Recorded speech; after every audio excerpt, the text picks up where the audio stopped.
All right, welcome back. We continue. And now, Chris, it's time for our #1 Cochrane Go One Better Call of the Night. We're going to go out to Dave in Butler with our call of the night. Hey, Dave, how are you? Oh, geez, why do I get no pressure? No pressure. You got to deliver now. You got to. This is a preemptive strike, Dave. You got to bring the goods, buddy. Let's go. Well, I've got a simple one, and then I'm going to hang up and listen. But it's after Hideki won the tournament, and his caddy, the most profound thing I've ever seen on a golf course. He salutes in his native traditional way. He bowed I thought to the that course. was class personified. What do you think? I loved it, too. I thought it was great because they know how difficult of a challenge that golf course is. It could bring you to its knees. Yeah, I thought that was pretty cool, Chris. And I also, it goes to show you just how tough the place is when you look at the guys who missed the cut. You know, they're some of the best players in the world, including the defending champ. Well, I'm not as much of a Masters person as some people are. Like, I love the U.S. Open and the Open Championship because it's either, in one case, man against course or man against the elements.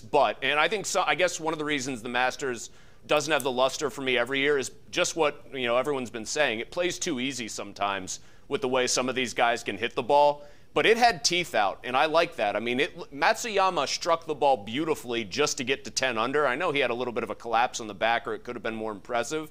But a tournament where 10 under wins is refreshing. Like a major where you've really got to play well and earn what you get. And he was just flushing the ball on day 3 on the back 9 on moving day. That's what I want to see. I thought the gesture was very cool, and it was cool to see Augusta actually playing like a true major test of golf and not a shooting range when the greens softened up a little bit. Yeah, well, the greens were not soft on the final day, and they weren't soft at the beginning of the tournament either, and they have teeth. There's no question about that. Let's go out to Phoenix, Arizona. Our next caller is Rick in Arizona. What's up, Rick? Give me over the time here in 66. Spent time in the military, Marine Corps, and all over the world.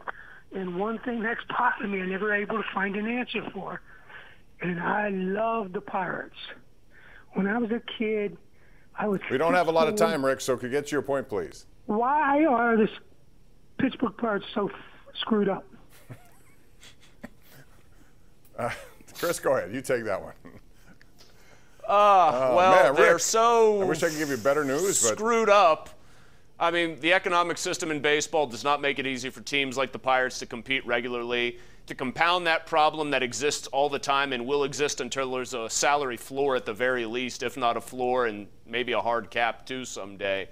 They did a very bad job of changing with the times under Neil Huntington. They had a brief run, and then they thought that formula was going to keep working, and it didn't. They have left something to be desired in talent development and acquisition at times and identification. And so you add all that together in a little ball, you're going to have an organization and a team that's really screwed up. Well, and you also had to the mix you don't want to spend. Even when you know you're rebuilding, that does not mean you can't spend.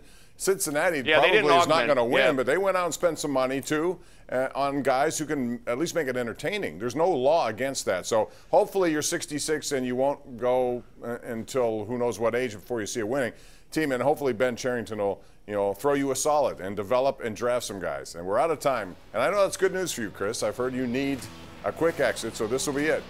Thanks for joining us. We'll see you again tomorrow night right here on Pittsburgh CW.